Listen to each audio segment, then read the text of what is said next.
Story with Binaca. सुनिए कहानी Binaca की जुबानी। तो लीजिए, हाजिर है रविंद्रनाथ टैगोर की कहानी पत्नी का पत्र।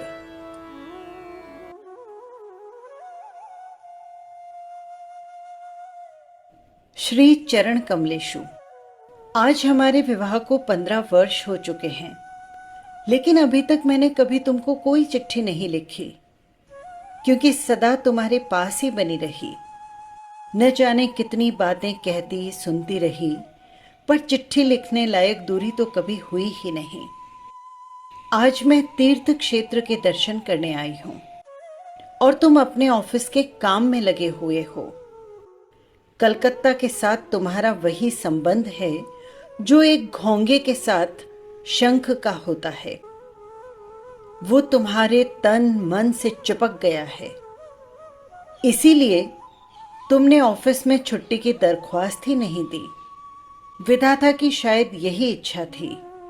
उन्होंने मेरी छुट्टी की दरख्वास्त मंजूर कर ली। मैं तुम्हारे घर की मंझली बहू हूं, पर आज 15 वर्ष बाद इस समुद्र के किनारे खड़े होकर मैं जान पाई हूं कि अपने जगत और जगदीश्वर के साथ मेरा एक संबंध और भी है। इसीलिए आज साहस करके चिट्ठी लिख रही हूं। इसे तुम अपने घर की मंझली बहू की ही चिट्ठी मत समझ लेना। तुम लोगों के साथ मेरे संबंध की बात जिन लोगों ने मेरे भाग्य में लिखी थी, उन्हें छोड़कर जब इस संभावना का और किसी को पता भी तो नहीं था, उसी शैशव काल में मैं और मेरा भाई एक साथ ही सन्निपात के ज्वर से पीड़ित हुए थे। भाई तो मारा गया, पर मैं बची रही। मोहल्ले की औरतें कहने लगी, मृणाल लड़की है ना, इसीलिए बच गई। लड़का होती तो क्या भला बच सकती थी। चोरी की कला में यमराज भी निपुण है। उसकी नजर भी तो कीमती चीजों पर ही पड़ती है। मेरे भाग्य में मौत नहीं थी। यही बात अच्छी तरह से समझाने के लिए आज मैं तुम्हें चिट्ठी लिखने बैठी हूं। एक दिन जब दूर के रिश्ते के तुम्हारे मामा तुम्हारे मित्र नीरद को साथ लेकर कन्या देखने आए थे, उस वक्त मेरी आयु तकरीबन 12 वर्ष की थी। दुर्गम गांव में मेरा घर था, जहां दिन में भी सियार बोलते थे। स्टेशन से 7 कोस दूर तक छकड़ा गाड़ी में चलने के बाद लगभग 3 मील का कच्चा रास्ता पालकी में बैठकर पार करने के बाद हमारे गांव पहुंचा जा सकता था। उस दिन तुम लोगों को कितनी हैरानी हुई थी, जिस पर हमारे पूर्वी बंगाल का भोजन तुम्हारे मामा उस भोजन की हंसी उड़ाना आज तक भी नहीं भूलते। तुम्हारी मां की एक ही जिद थी कि बड़ी बहू के रूप की कमी को मंझली बहू के द्वारा पूरी कर दिया जाए। नहीं तो भला इतना कष्ट करके तुम लोग हमारे गांव क्यों आते। पीलिया, यकृत, उदरशूल और दुल्हन के लिए बंगाल प्रांत में खोज नहीं करनी पड़ती। वे तो स्वयं ही आकर घेर लेते हैं और फिर छुड़ाए नहीं छूटते।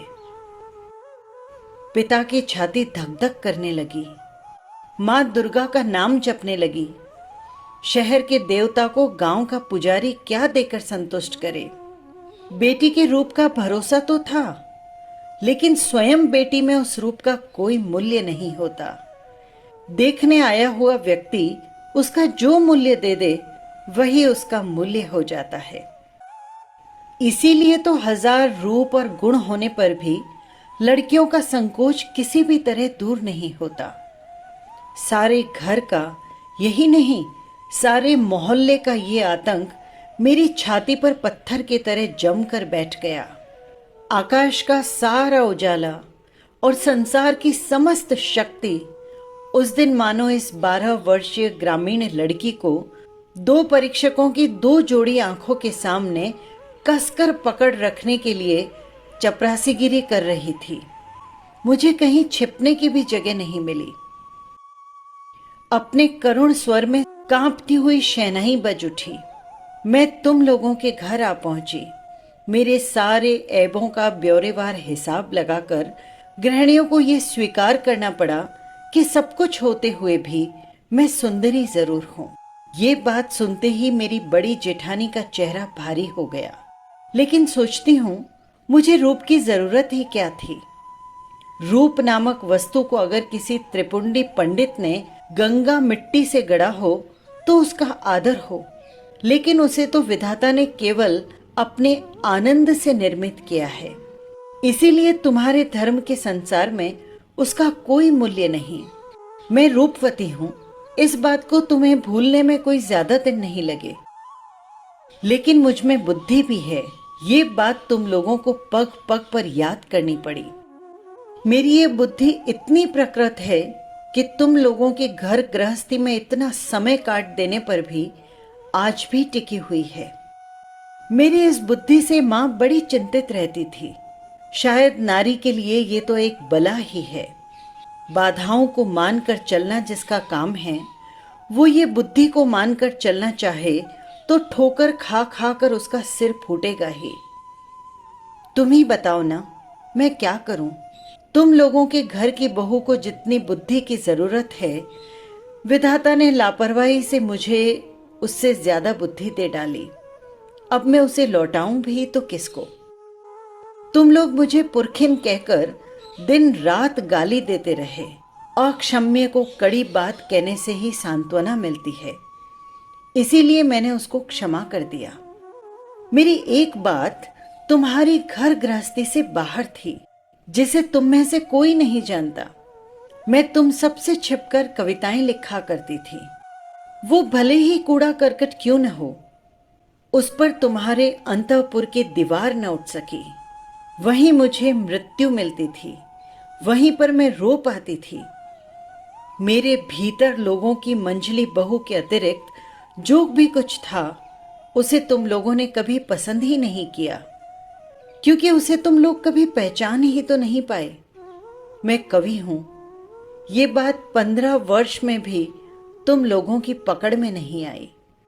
तुम लोगों के घर की प्रथम स्मृतियों में मेरे मन में जो सबसे ज्यादा जागती रहती है, वो है तुम लोगों की गौशाला। अंतापुर को जाने वाले जीने की बगल के कोठे में तुम लोगों की गायें रहती है। सामने के आंगन को छोड़कर उनके हिलने डुलने के लिए कोई और जगह भी तो नहीं थी। आंगन के कोने में गायों को भूसा देने के लिए काठ की एक नांद थी। सवेरे नौकरों को तरह तरह के काम रहते, इसीलिए भूखी गायें नांद के किनारों को चाट चाट कर, चबा चबा कर खुरच देती थी और मेरा मन रोने लग जाता था। मैं गंवई गांव की बेटी जिस दिन पहली बार तुम्हारे घर आई, उस दिन बड़े शहर के बीच मुझे वो 2 गायें और 3 बछड़े चिर परिचित आत्मीय जैसे जान पड़े। जितने दिन भी मैं रही, बहू रही। खुद न खाकर छिपा छिपा कर मैं उन्हें खिलाती रही। जब बड़ी हुई तब गायों के प्रति प्रत्यक्ष ममता को देखकर मेरे साथ हंसी मजाक का संबंध रखने वाले लोग मेरे गोत्र के बारे में संदेह प्रकट करते थे। मेरी बेटी जन्मते ही मर गई। जाते समय उसने साथ चलने के लिए मुझे भी पुकारा। अगर वो जिंदा रहती तो मेरे जीवन में जो कुछ महान है, जो कुछ सत्य है, वो सब मुझे लाकर देती। तब मैं मंझली बहू से एकदम मां बन जाती।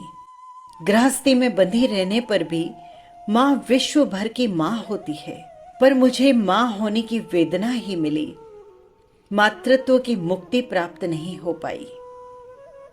मुझे याद है, अंग्रेज डॉक्टर को हमारे घर का भीतरी भाग देखकर बड़ा आश्चर्य हुआ था और जच्चा का घर देखकर नाराज होकर उसने डांट फटकार भी लगाई थी। सदर में तो तुम लोगों का छोटा सा बाग है, कमरे में भी साज श्रृंगार की कोई कमी नहीं, पर भीतर का भाग मानो पश्मीने के काम की उल्टी परत हो। वहां न कोई लज्जा है, न सौंदर्य और न ही कोई श्रृंगार। उजाला वहां टिमटिमाता है, हवा चोरों की भांति प्रवेश करती है। आंगन का कूड़ा करकट हटने का नाम ही नहीं लेता। फर्श और दीवार की कालीमा अक्षय बनकर विराजती है। लेकिन डॉक्टर ने शायद एक भूल की थी। उसने सोचा था कि शायद इससे हमको रात दिन दुख होता होगा। बात बिल्कुल उल्टी है। अनादर नाम की चीज राख की तरह होती है। वो शायद भीतर ही भीतर आग को बनाए रखती है, लेकिन ऊपर से उसके ताप को प्रकट नहीं होने देती। जब आत्मसम्मान घट जाता है तब अनादर में अन्याय भी दिखाई नहीं देता, इसीलिए उसकी पीड़ा नहीं होती। यही कारण है कि नारी दुख का अनुभव करने में ही लज्जा पा जाती है। इसीलिए मैं कहती हूं, अगर तुम लोगों की व्यवस्था यही है कि नारी को दुख पाना ही होगा, तो फिर जहां तक संभव हो उसे अनादर में रखना ही ठीक है। आदर से दुख की व्यथा और बढ़ जाती है। तुम मुझे चाहे जैसे रखते रहे, मुझे दुख है, ये बात कभी मेरे ख्याल में भी नहीं आई। जच्चा घर में जब सिर पर मौत मंडराने लगी थी, तब भी मुझे कोई डर नहीं लगा।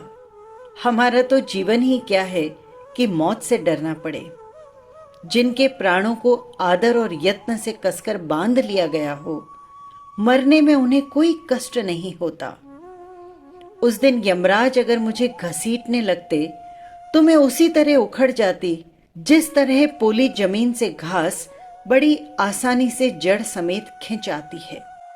बंगाल की बेटी तो बात बात में मरना चाहती है, लेकिन इस तरह मरने में कौन सी बहादुरी है। हम लोगों के लिए मरना इतना आसान है कि मरते लज्जा आ जाती है। मेरी बेटी संध्या तारा की तरह क्षण भर के लिए उदित होकर अस्त हो गई। मैं फिर से अपने दैनिक कामों में और गाय बछड़ों में लग गई। इसी तरह मेरा जीवन आखिर तक जैसे तैसे कट जाता। आज तुम्हें ये चिट्ठी लिखने की जरूरत भी नहीं पड़ती, लेकिन कभी कभी हवा एक मामूली सा बीज उड़ाकर ले जाती है और पक्के दालान में पीपल का अंकुर फूट उठता है, और होते होते उसी से लकड़ी, पत्थर और छाती विदीर्ण होने लग जाती है।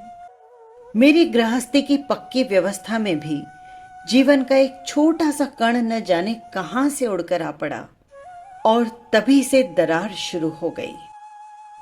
याद है तुमको, जब विधवा मां की मृत्यु होने के बाद मेरी बड़ी जेठानी की बहन बिंदु अपने चचेरे भाई के अत्याचार के मारे एक दिन हमारे घर में अपनी दीदी के पास आश्रय लेने आई थी, तब तुम लोगों ने सोचा था कि ये बला कहां से आ गई। आग लगे मेरे स्वभाव को, करती भी क्या। देखा कि तुम लोग सब मन ही मन खिंच उठे हो, इसीलिए उस निराश्रिता लड़की को घेर कर मेरा संपूर्ण मन एकाएक जैसे कमर बांध कर खड़ा हो गया। पराये लोगों की अनिच्छा होते हुए भी आश्रय लेना कितना बड़ा अपमान है ये अपमान भी जिसे विवश होकर स्वीकार करना पड़ा हो, उसे क्या धक्का देकर एक कोने में डाल दिया जाता है। बाद में मैंने अपनी जेठानी की दशा देखी। उन्होंने अपनी गहरी संवेदना के कारण ही बहन को अपने पास बुलाया था, लेकिन जब उन्होंने देखा कि इसमें उनके पति की इच्छा नहीं है, तो उन्होंने ऐसा भाव दिखाना शुरू कर दिया मानो उन पर कोई बला आ पड़ी हो, मानो अगर वो किसी तरह दूर हो सके तो जान बच जाए। उन्हें इतना साहस भी नहीं हुआ कि वे अपनी अनाथ बहन के प्रति खुले मन से स्नेह प्रकट कर सकें, क्योंकि वे पतिव्रता थी। उनका ये संकट देखकर मेरा मन और भी ज्यादा दुखी हो उठा। मैंने देखा बड़ी जेठानी ने खास तौर से सबको दिखा दिखा कर बिंदु के खाने पहनने की ऐसी रद्दी व्यवस्था की कि उसे घर में इस तरह नौकरानियों के काम सौंप दिए कि मुझे दुख ही नहीं, लज्जा भी हुई। मैं सबके सामने इस बात को प्रमाणित करने में लगी रहती कि हमारी गृहस्थी को बिंदु बहुत सस्ते दामों में मिल गई है, ढेरों काम करती है, फिर भी खर्च की दृष्टि से बेहद सस्ती है। मेरी बड़ी जेठानी के पितृवंश में कुल के अलावा और कोई बड़ी चीज न थी, न रूप था न धन।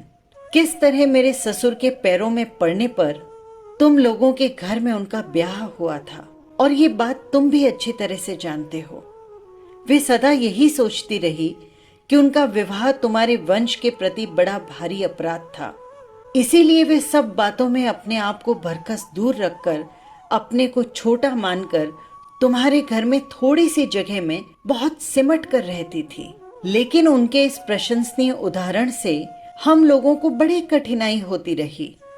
मैं अपने आप को हर तरफ से इतना बेहद छोटा नहीं बना पाती। मैं जिस बात को अच्छा समझती हूँ उसे किसी और की खातिर बुरा समझने में मैं उचित नहीं समझती, और इस बात के तुम्हें भी बहुत से प्रमाण मिल चुके हैं। बिंदु को मैं अपने कमरे में घसीट लाई थी और जीजी कहने लगी, मंजली बहू, गरीब घर की बेटी का दिमाग खराब कर डालोगी। वे सबसे मेरी इस ढंग से शिकायत करती फिरती मानो मैंने कोई भारी आफत ढा दी हो। लेकिन मैं अच्छी तरह से जानती हूँ कि वे मन ही मन यही सोचती थी कि जान बची। अब अपराध का बोझ मेरे सिर पर पड़ने लगा। वे अपनी बहन के प्रति खुद जो स्नेह नहीं दिखा पाती थी, वही मेरे द्वारा प्रकट करके उनका मन हल्का हो जाता। मेरी बड़ी जेठानी बिंदु की उम्र में से 2-1 अंक कम कर देने की चेष्टा किया करती, लेकिन उनसे अकेले में यदि ये कहा जाता कि उसकी अवस्था 14 वर्ष से कम नहीं तो जांचती न होती। मुझे तो मालूम है, देखने में वो इतनी कुरूप थी कि अगर वो फर्श पर गिरकर अपना सिर भी फोड़ लेती तो भी लोगों को घर के फर्श की ही चिंता होती। यही कारण है कि माता पिता के न होने पर ऐसा कोई भी नहीं था जो उसके विवाह के बारे में सोचता। और ऐसे लोग भी भला कितने थे जिनके प्राणों में इतना बल हो कि उससे ब्याह कर सके। बिंदु बहुत डरती डरती मेरे पास आई, मानो अगर मेरी देह उसे छू जाए तो मैं सह नहीं पाऊंगी, मानो संसार में उसको जन्म लेने का अधिकार ही नहीं था। इसीलिए वो हमेशा सबसे अलग हटकर आंख बचाकर चलती। उसके पिता के यहाँ उसके चचेरे भाई उसके लिए एक ऐसा कोना भी नहीं छोड़ना चाहते थे जिसमें वो फालतू चीज की तरह पड़ी रह सके। फालतू कूड़े को घर के आसपास अनायास ही स्थान मिल जाता है क्योंकि मनुष्य उसको भूल जाता है, लेकिन अनावश्यक लड़की वो तो अनावश्यक ही होती है। दूसरे उसको भूलना भी कठिन होता है, इसीलिए उसके लिए पूरे घर में कोई जगह नहीं होती। फिर भी ये कैसे कहा जा सकता है कि उसके चचेरे भाई ही संसार में परम आवश्यक पदार्थ थे? जो हो, वो लोग थे खूब। यही कारण है कि जब मैं बिंदु को अपने कमरे में बुला लाई तो उसकी छाती धक धक करने लग गई। उसका डर देखकर मुझे बहुत दुख हुआ। मेरे कमरे में उसके लिए थोड़ी सी जगह है, ये बात मैंने उसे बड़े प्यार से समझाई थी, लेकिन मेरा कमरा एक मेरा ही कमरा तो था नहीं, इसीलिए मेरा काम आसान नहीं हुआ। मेरे पास 2-4 दिन रहने पर ही उसके शरीर में न जाने लाल लाल क्या निकल आया। शायद घमौड़ियां रही होगी या ऐसा ही कुछ होगा। तुमने कहा शीतला, क्यों न हो, वो बिंदु थी ना। तुम्हारे मोहल्ले के एक अनाड़ी डॉक्टर ने आकर बताया 2-1 दिन और देखे बिना ठीक से कुछ कहा नहीं जा सकता। लेकिन 2-1 दिन तक धीरज किसको होता? बिंदु तो अपनी बीमारी की लज्जा से मरी जा रही थी। मैंने कहा, शीतला है तो हो, मैं उसे अपने जच्चा घर में ले जाऊंगी और किसी को कुछ करने की जरूरत नहीं। इस बात पर जब तुम मेरे ऊपर भड़क कर क्रोध की मूर्ति बन गए, यही नहीं, जब बिंदु की जीजी भी बड़ी परेशानी दिखाती हुई उस अभागी लड़की को अस्पताल भेजने का प्रस्ताव करने लगी, तभी उसके शरीर के सारे लाल लाल दाग एकदम विलीन हो गए। मैंने देखा कि इस बात से तुम लोग और भी व्यग्र हो उठे थे। कहने लगे, अब तो वाकई शीतला बैठ गई है। क्यों न हो, वो बिंदु थी ना। अनादर के पालन पोषण में एक बड़ा गुण है, शरीर को एकदम अजर अमर कर देता है। बीमारी तो आने का नाम ही नहीं लेती, मरने के सारे आम रास्ते बिल्कुल बंद हो जाते हैं। इसीलिए तो रोग उसके साथ मजाक करके चला जाता है, और कुछ नहीं। लेकिन ये बात अच्छी तरह से स्पष्ट हो गई कि संसार में ज्यादा साधनहीन व्यक्ति को आश्रय देना ही सबसे कठिन है। आश्रय की आवश्यकता उसको जितनी अधिक होती है, आश्रय की बाधाएं भी उसके लिए विषम होती है। बिंदु के मन से मेरा डर जाता रहा। तब उसको एक और कुग्रह ने पकड़ लिया। वो मुझसे इतना प्यार करने लगी कि मुझे डर होने लगा। स्नेह की ऐसी मूर्ति तो संसार में पहले कभी देखी ही नहीं थी। हाँ, पुस्तकों में अवश्य पढ़ा था, पर वो भी स्त्री और पुरुष के बीच का। बहुत दिनों से ऐसी कोई घटना नहीं हुई कि मुझे अपने रूप की बात याद आती। अब इतने दिनों बाद ये कुरूप लड़की मेरे उसी रूप के पीछे पड़ गई। रात दिन मेरा मुंह देखते रहने पर भी उसकी आंखों की प्यास नहीं बुझती थी। कहती, जीजी, तुम्हारा ये मुंह मेरे अलावा और किसी को ऐसा नहीं देख पाता। जिस दिन मैं स्वयं ही अपने केश बांध लेती, उस दिन वो बहुत रूठ जाती। अपने हाथों से मेरे केश भार को हिलाने डुलाने में उसे बड़ा आनंद आता था। कभी कहीं दावत में जाने के अतिरिक्त और कभी मुझे साज श्रृंगार की आवश्यकता ही नहीं थी, लेकिन बिंदु मुझे तंग कर करके थोड़ा बहुत सजाती रहती। वो लड़की तो मुझे लेकर बिल्कुल पागल हो गई थी। तुम्हारे घर के भीतरी हिस्से में कहीं रत्ती भर भी मिट्टी न थी। उत्तर की ओर के दीवार में नाली के किनारे न जाने कैसे एक गाब का पौधा निकला।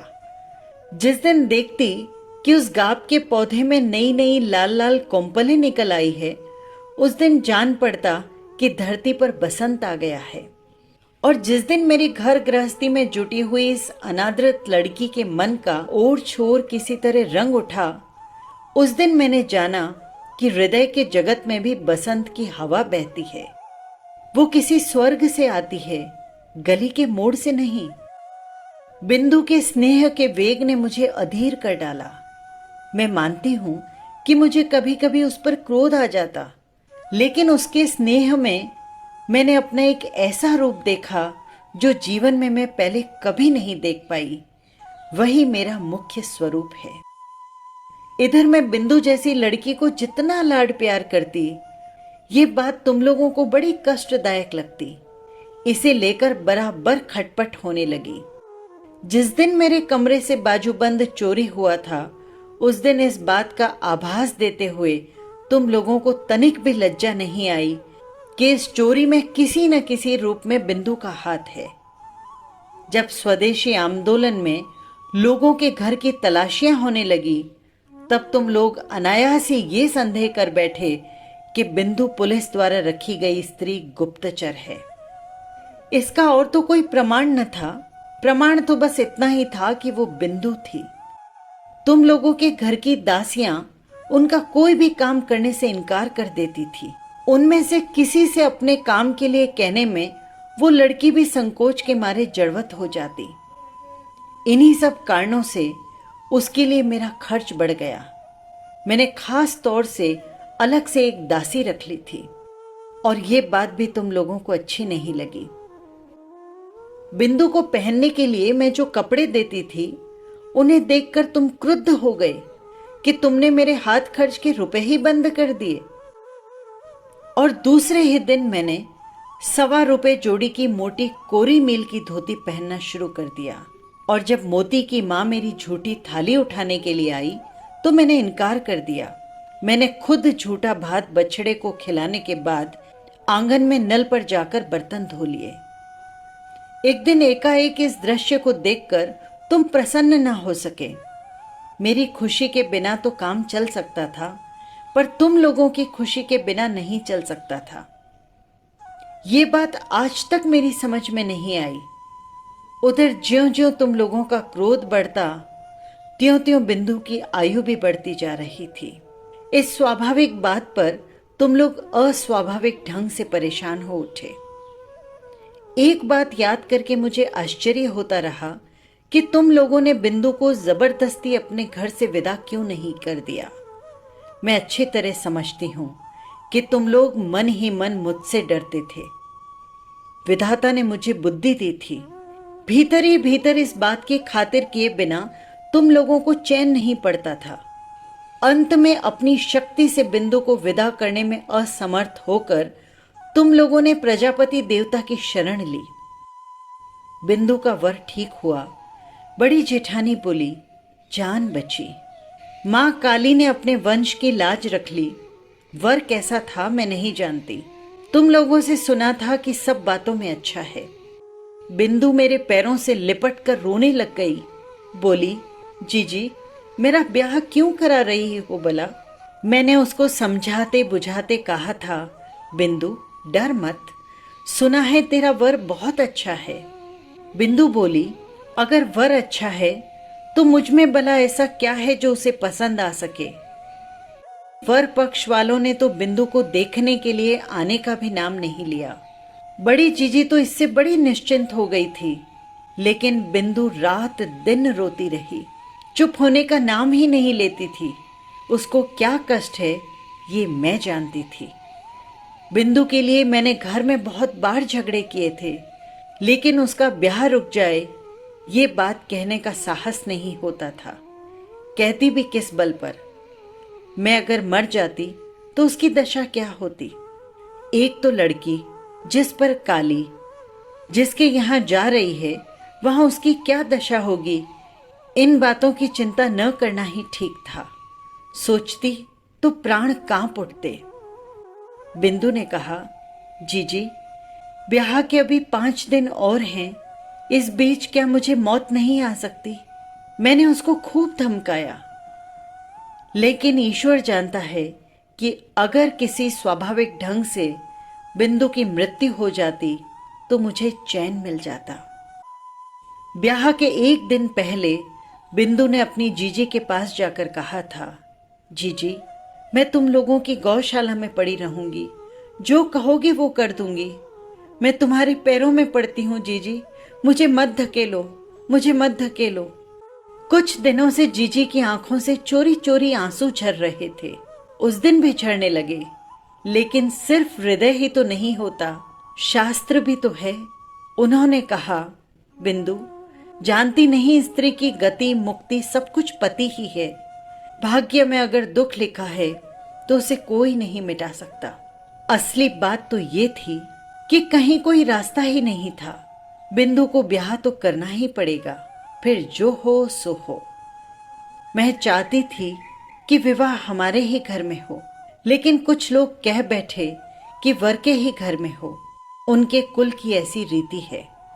मैं समझ गई, बिंदु के ब्याह में अगर तुम लोगों को खर्च करना पड़ा तो तुम्हारे ग्रह देवता उसे किसी भी भांति सह नहीं सकेंगे, इसीलिए चुप रह जाना पड़ा। लेकिन एक बात तुम में से कोई नहीं जानता। जीजी को बताना चाहती थी पर फिर बताई नहीं, नहीं तो वे डर कर मर जाती। मैंने अपने थोड़े बहुत गहने लेकर चुपचाप बिंदु का श्रृंगार कर दिया था। सोचा था जीजी की नजर में तो जरूर पड़ ही जाएगा, लेकिन उन्होंने तो जैसे देखकर भी नहीं देखा। दुहाई है धर्म की, इसके लिए तुम उन्हें क्षमा कर देना। जाते समय बिंदु मुझसे लिपट कर बोली, जीजी तो क्या तुम लोगों ने मुझे एकदम त्याग दिया है? मैंने कहा, नहीं बिंदु, तुम चाहे जैसी हालत में रहो, प्राण रहते मैं तुम्हें कभी नहीं त्याग सकती। तीसरे दिन तुम्हारे तालुके के आसामियों ने खाने के लिए जो भेड़ा दिया था, उसे मैंने तुम्हारी जठराग्नि से बचाकर नीचे वाली कोयले की कोठरी के एक कोने में बांध कर रख दिया था। सवेरे उठते ही मैं खुद जाकर उनको दाना खिला आती। 1-2 दिन तुम्हारे नौकरों पर भी भरोसा करके देखा, उसे खिलाने के बजाय उनका झुकाव खुद खा जाने में ज्यादा था। उस दिन सवेरे कोठरी में गई तो देखा बिंदु एक कोने में गुड़मुड़ होकर बैठी हुई है। मुझे देखते ही मेरे पैर पकड़कर चुपचाप रोने लगी। बिंदु का पति पागल था। सच कह रही है बिंदु, तुम्हारे सामने क्या मैं इतना बड़ा झूठ बोल सकती हूँ जीजी? वो पागल हैं। इस विवाह में ससुर की सम्मति नहीं थी, लेकिन वे मेरी सास से यमराज की तरह डरते थे। ब्याह के पहले ही काशी चल दिए थे। सास ने जिद करके अपने लड़के का ब्याह किया था जीजी। मैं वहीं कोयले के ढेर पर बैठ गई। स्त्री पर स्त्री को दया नहीं आती। कहती है कोई लड़की थोड़े ही है, लड़का पागल है तो क्या हुआ, है तो पुरुष। देखने में बिंदु का पति पागल नहीं लगता, लेकिन कभी कभी ऐसा उन्माद चढ़ता है कि उसे कमरे में ताला बंद करके रखना पड़ता है। ब्याह की रात वो ठीक था, लेकिन रात में जगते रहने के कारण और इसी तरह के और झंझटों के कारण दूसरे दिन से उसका दिमाग बिल्कुल खराब हो गया। बिंदु दोपहर को पीतल की थाली में भात खाने बैठी। अचानक उसके पति ने भात समेत थाली उठाकर आंगन में फेंक दी। न जाने क्यों अचानक उसको लगा मानो बिंदु रानी रासमणी हो। नौकर ने हो न हो चोरी से उसी के सोने के थाल में रानी के खाने के लिए भात दिया हो, इसीलिए उसे क्रोध आ गया था। बिंदु तो डर के मारे मरी जा रही थी। तीसरी रात को जब उसकी सास ने उसे पति के कमरे में सोने के लिए कहा तो बिंदु के तो प्राण ही सूख गए। उसकी सास को जब क्रोध आता था तो वो होश में नहीं रहती थी। वो भी पागल ही थी, लेकिन पूरी तरह से नहीं, इसलिए वो ज्यादा खतरनाक थी। बिंदु को कमरे में जाना ही पड़ा। उस रात उसके पति का मिजाज ठंडा था, लेकिन डर के मारे बिंदु का शरीर पत्थर हो गया था। पति जब सो गए तब काफी रात बीतने पर किसी तरह चतुराई से वो भागकर चली आई। इसका विस्तृत विवरण लिखने की आवश्यकता नहीं है। घृणा और क्रोध से मेरा शरीर जलने लगा। मैंने कहा, इस तरह धोखे से ब्याह को ब्याह नहीं कहा जा सकता। बिंदु, तू जैसे रहती थी वैसे ही मेरे पास रह, देखूं तुझे कौन लेकर जाता है। लेकिन तुम लोगों ने कहा था कि बिंदु झूठ बोलती है। मैंने कहा, वो कभी झूठ नहीं बोलती। तब तुम लोगों ने कहा कि मुझे कैसे मालूम, और मैंने कहा था कि मैं अच्छी तरह जानती हूं। तब तुम लोगों ने मुझे डर दिखाया था कि अगर बिंदु के ससुराल वालों ने पुलिस केस कर दिया तो आफत में पड़ जाएंगे। और मैंने कहा था, क्या अदालत ये बात नहीं सुनेगी कि उसका ब्याह धोखे से पागल वर के साथ किया गया है। और तुमने कहा था, तो क्या इसके लिए अदालत जाएंगे? हमें ऐसी क्या गर्ज है। मैंने कहा था, जो मुझसे बन पड़ेगा अपने गहने बेच कर भी करूंगी। तुम लोगों ने कहा, क्या वकील के घर तक दौड़ोगी? इस बात का क्या जवाब होता? सिर ठोकने के अलावा और कर भी क्या सकती थी। उधर बिंदु की ससुराल से उसके जेठ ने आकर बाहर बड़ा हंगामा खड़ा कर दिया था। कहने लगे, थाने में रिपोर्ट कर दूंगा। मैं नहीं जानती कि मुझ में क्या शक्ति थी, लेकिन जिस गाय ने अपने प्राणों के डर से कसाई के हाथों से छूटकर मेरा आश्रय लिया हो, उसे पुलिस के डर से फिर उस कसाई को लौटाना पड़े, ये बात किसी भी प्रकार में नहीं मान सकती थी। मैंने हिम्मत करके कहा, करने दो थाने में रिपोर्ट। इतना कहकर मैंने सोचा कि अब बिंदु को अपने कमरे में ले जाकर ताला लगाकर वहां बैठ जाऊं, लेकिन खोजा तो बिंदु का कहीं पता नहीं था। जिस समय तुम लोगों से मेरी बहस चल रही थी, उसी समय बिंदु ने स्वयं बाहर निकलकर अपने जेठ को आत्मसमर्पण कर दिया था। वो समझ गई थी कि अगर इस घर में रही तो मैं बड़ी आफत में पड़ जाऊंगी। बीच में भाग आने से बिंदु ने अपना दुख और बढ़ा लिया। उसकी सास का तर्क था कि उनका लड़का उनको खाए तो नहीं जा रहा था ना। संसार में बुरे पति के उदाहरण दुर्लभ भी तो नहीं हैं। उनकी तुलना में तो उनका लड़का सोने का चांद था।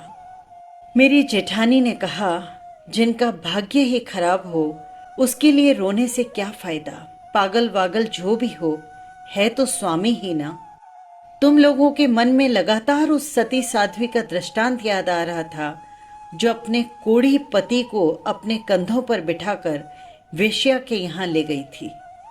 संसार भर में कायरता के इस सबसे अधम आख्यान का प्रचार करते हुए तुम लोगों के पुरुष मन को कभी भी तनिक संकोच नहीं हुआ। इसीलिए मानव जन्म पाकर भी तुम लोग बिंदु के व्यवहार पर क्रोध कर सके। उससे तुम्हारा सिर नहीं झुका। बिंदु के लिए मेरी छाती फटी जा रही थी, लेकिन तुम लोगों का व्यवहार देखकर मेरी लज्जा का अंत नहीं था। मैं तो गांव की लड़की थी, जिस पर तुम लोगों के घर आ पड़ी। फिर भगवान ने न जाने किस तरह मुझे ऐसी बुद्धि दे दी। धर्म संबंधी तुम लोगों की ये चर्चा मुझे किसी भी प्रकार सहन नहीं हुई। मैं निश्चय पूर्वक जानती हूं कि बिंदु मर भले ही जाए, पर अब हमारे घर लौट कर नहीं आएगी। लेकिन मैं तो उसे ब्याह के एक दिन पहले ही उसे ये आशा दे चुकी हूं कि प्राण रहते उसे नहीं छोड़ूंगी। मेरा छोटा भाई शरद कलकत्ता में कॉलेज में पढ़ता है, तुम तो जानते हो। तरह तरह से वॉलंटियरी करता है। प्लेग वाले, चूहे मारने वाले, दामोदर में बाढ़ आ जाने की खबर सुनकर वो दौड़ पड़ता है। इन सब बातों में उसका इतना उत्साह था कि एफए की परीक्षा में लगातार 2 बार फेल हो गया। फिर भी उसके उत्साह में कोई कमी नहीं आई। मैंने उसे बुलाकर कहा, शरद, जैसे भी हो बिंदु की खबर पाने का इंतजाम तुझे ही करना पड़ेगा। बिंदु को मुझे चिट्ठी भेजने का साहस नहीं होगा, और अगर वो भेज भी देगी तो मुझे मिल नहीं सकेगी। इस काम के बजाय यदि मैं उसे डाका डालकर बिंदु को लाने का भी कहती या उसके पागल स्वामी का सिर फोड़ देने को कहती तो उससे ज्यादा खुशी होती। शरद के साथ बातचीत कर ही रही थी कि तुम मेरे कमरे में आ गए और तुमने कहा, तुम फिर ये क्या बखेड़ा कर रही हो? और मैंने कहा था, वही जो शुरू से करती आई हूं, जब से तुम्हारे घर में आई हूं। लेकिन नहीं, वो तो तुम लोगों की कीर्ति है। और तुमने मुझसे पूछा था, बिंदु को लाकर फिर कहीं छिपा रखा है क्या? और मैंने कहा था, बिंदु अगर आती तो मैं जरूर ही छिपा कर रख लेती, लेकिन अब वो आएगी नहीं। तुम्हें डरने की जरूरत नहीं है। शरद को मेरे पास देखकर तुम्हारा संदेह और भी बढ़ गया था। मैं जानती थी कि शरद का हमारे यहां आना जाना तुम लोगों को पसंद नहीं है। तुम्हें डर था कि उस पर पुलिस की नजर है। अगर कभी किसी राजनीति के मामले में वो फंस गया तो तुम्हें भी फंसा डालेगा। इसीलिए मैं भैया दूज का तिलक भी आदमी के हाथों उसी के पास भिजवा देती थी, अपने घर नहीं बुलाती थी। एक दिन तुमने सुना कि बिंदु फिर भाग गई है, इसीलिए उसका जेठ हमारे घर उसे खोजने आया था।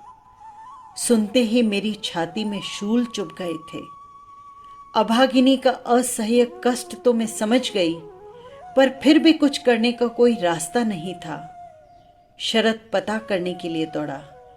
शाम को लौटकर उसने मुझे बोला कि बिंदु अपने चचेरे भाइयों के यहाँ गई थी, लेकिन उन्होंने अत्यंत क्रुद्ध होकर उसे उसी वक्त फिर ससुराल पहुंचा दिया था। इसके लिए उन्हें हर्जाने का और गाड़ी के किराए का दंड भोगना पड़ा।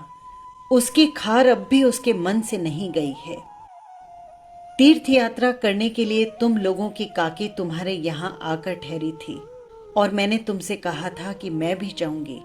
अचानक मेरे मन में धर्म के प्रति ये श्रद्धा देखकर तुम इतने खुश हुए कि तुमने तनिक भी आपत्ति नहीं की। तुम्हें इस बात का भी ध्यान था कि अगर मैं कलकत्ता में रही तो फिर किसी न किसी दिन बिंदु को लेकर झगड़ा कर बैठूंगी। मेरे मारे तुम्हें बड़ी परेशानी थी। मुझे बुधवार को चलना था, रविवार को ही सब ठीक ठाक हो गया। मैंने शरद को बुलाकर कहा, जैसे भी हो बुधवार पुरी जाने वाली गाड़ी में तुम बिंदु को चढ़ा ही देना। शरद का चेहरा खिल उठा। वो बोला, डर की कोई बात नहीं जीजी, मैं उसे गाड़ी पर बिठाकर पुरी तक साथ चलूंगा। इसी बहाने जगन्नाथ जी के दर्शन भी हो जाएंगे। उसी दिन शाम को शरद फिर आया। उसका मुंह देखते ही मेरा दिल बैठ गया। मैंने पूछा, क्या बात है शरद, कोई रास्ता नहीं निकला? वो बोला नहीं। मैंने पूछा, क्या उसे राजी नहीं कर पाए? उसने कहा, अब जरूरत भी नहीं। कल रात अपने कपड़ों में आग लगाकर वो आत्महत्या करके मर गई। उस घर के जिस भतीजे से मैंने मेल बढ़ा लिया था, उसी से खबर मिली कि तुम्हारे नाम एक चिट्ठी रख कर गई है, लेकिन वो चिट्ठी उन लोगों ने नष्ट कर दी। चलो छुट्टी हुई। गांव भर के लोग चीख उठे, कहने लगे, लड़कियों का कपड़ों में आग लगाकर मर जाना तो अब फैशन हो गया है। और तुम लोगों ने कहा, अच्छा नाटक है, हुआ करे, लेकिन नाटक का तमाशा सिर्फ बंगाली लड़कियों की साड़ी पर ही क्यों होता है? बंगाली वीर पुरुषों की धोती की चुन्नटों पर क्यों नहीं होता? ये भी तो सोचकर देखना चाहिए। ऐसा ही था बिंदु का दुर्भाग्य। जितने दिन जीवित रही, तनिक भी यश नहीं मिल सका, न रूप का न गुण का। मरते वक्त भी ये नहीं हुआ कि सोच समझकर ऐसा कुछ ढंग से मरती कि दुनिया भर के लोग खुशी से ताली बजा उठते। मरकर भी तो उसने लोगों को नाराज ही किया था। जीजी कमरे में जाकर चुपचाप रोने लगी, लेकिन उस रोने में जैसे एक सांत्वना थी। कुछ भी सही, जान तो बची, मर गई, यही क्या कम है। अगर बची रहती तो न जाने क्या होता। मैं तीर्थ पर आ पहुंची हूं। बिंदु के आने की तो जरूरत ही नहीं रही, लेकिन मुझे जरूरत थी। लोग जिसे दुख मानते हैं, वो तुम्हारी गृहस्थी में मुझे कभी नहीं मिला। तुम्हारे यहाँ खाने पहनने की कोई कमी नहीं थी। तुम्हारे बड़े भाई का चरित्र जैसा भी हो, तुम्हारे चरित्र में ऐसा कोई दोष नहीं जिसके लिए विधाता का बुरा कह सकूं। वैसे अगर तुम्हारा स्वभाव तुम्हारे भाई की तरह भी होता, तो भी शायद मेरे दिन करीब करीब ऐसे ही कट जाते और मैं अपनी सती साध्वी जैसी बड़ी जेठानी की तरह पति देवता को दोष देने के बजाय विश्व देवता को ही दोष देने की चेष्टा करती। अतः मैं तुमसे कोई शिकायत नहीं करना चाहती। मेरी चिट्ठी का कारण ये नहीं है। लेकिन अब मैं माखन बड़ाल की गली के तुम्हारे उस 27 नंबर वाले घर में लौट कर नहीं आऊंगी। मैं बिंदु को देख चुकी हूँ। इस संसार में नारी का सच्चा परिचय क्या है ये मैं पा चुकी हूँ। अब तुम्हारी कोई जरूरत नहीं। और मैंने ये भी देखा है कि वो लड़की ही क्यों न हो, भगवान ने उसका त्याग नहीं किया, पर तुम लोगों का चाहे कितना ही जोर क्यों न रहा हो, वो उसका अंत नहीं था। वो अपने अभागे मानव जीवन से बड़ी थी। तुम लोगों के पैर इतने लंबे नहीं थे कि तुम मन माने ढंग से अपने हिसाब से उसके जीवन को सदा के लिए दबाकर रख सकते थे। मृत्यु तुम लोगों से भी बड़ी है। अपनी मृत्यु में वो महान है। वहां बिंदु केवल बंगाली परिवार की लड़की नहीं है, केवल चचेरे भाइयों की बहन नहीं है, केवल किसी अपरिचित पागल पति की प्रवंचिता पत्नी नहीं है। वहां वो अनंत है। मृत्यु की उसी वंशी का स्वर उस बालिका के भग्न हृदय से निकलकर जब मेरे जीवन की यमुना के पास बजने लगा, तो पहले पहल मानो छाती में कोई बाण बिंध गया हो। मैंने विधाता से प्रश्न किया, इस संसार में जो सबसे अधिक तुच्छ है, वही सबसे अधिक कठिन क्यों है? इस गली में 4 दीवारी से घिरे इस निराशंद स्थान में ये जो तुच्छ है, वो इतना भयंकर बाधा कैसे बन सकता है? तुम्हारा संसार अपनी शठ नीतियों से क्षुधा पात्र को संभाले कितना ही क्यों न पुकारे, मैं उस अंतपुर में जरा सी चौखट को क्षण भर के लिए भी प्यार क्यों न कर सकी? ऐसे संसार में ऐसा जीवन लेकर मुझे इस अत्यंत तुच्छ काष्ठ पत्थर की आड़ में ही तिल तिल कर क्यों मरना होगा? कितनी तुच्छ है ये मेरी प्रतिदिन की जीवन यात्रा। इसके बंधे नियम, बंधे अभ्यास, बंधी हुई बोली, बंधी हुई मार, सब कुछ तुच्छ है। फिर भी क्या अंत में दीनता के उस नागपाश बंधन में ही जीत होगी? और तुम्हारे इस आनंद लोक की इस सृष्टि की हार। लेकिन मृत्यु की बंशी बजने लगी।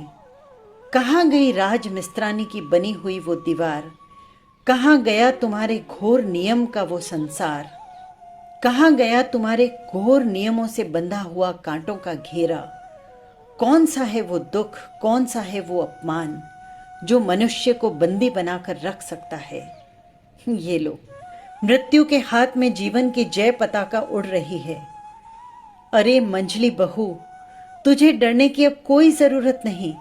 मंजली बहू के इस तेरे खोल को छिन्न होते एक निमेष भी न लगा, एक पल भी न लगा। तुम्हारी गली का मुझे अब कोई डर नहीं। आज मेरे सामने नीला समुद्र है और मेरे सिर पर आषाढ़ के बादल। तुम लोगों की रीति नीति के अंधेरे ने मुझे आज तक ढक रखा था। बिंदु ने आकर क्षण भर के लिए उस आवरण के छेद में से मुझे देख लिया। वही लड़की अपनी मृत्यु के द्वारा सिर से पैर तक मेरा आवरण उघाड़ कर चली गई। आज बाहर आकर देखती हूं, अपना गौरव रखने के लिए कहीं जगह ही नहीं है। मेरा ये रूप जिनकी आंखों को भाया है, वे सुंदर आज संपूर्ण आकाश से मुझे निहार रहे हैं। अब मछली बहू की खैर नहीं। तुम सोच रहे होगे कि मैं मरने जा रही हूं। डरने की कोई बात नहीं है। तुम लोगों के साथ मैं ऐसा पुराना मजाक नहीं करूंगी। मीराबाई भी तो मेरी ही तरह एक नारी थी। उनकी जंजीरें भी तो कम भारी नहीं थी। बचने के लिए उनको भी तो मरना नहीं पड़ा। मीराबाई ने अपने गीत में कहा था, बाप छोड़े माँ छोड़े, जहां कहीं जो भी है सब छोड़ दे, लेकिन मीरा की लगन वहीं रहेगी। प्रभु, अब जो होना हो सो हो। ये लगन ही तो जीवन है। मैं अभी जीवित रहूंगी। मैं बच गई। तुम लोगों के चरणों के आश्रय से छूटी हुई मृणाल। बस यही थी कहानी। फिर मिलेंगे किसी नई कहानी के साथ। नमस्कार।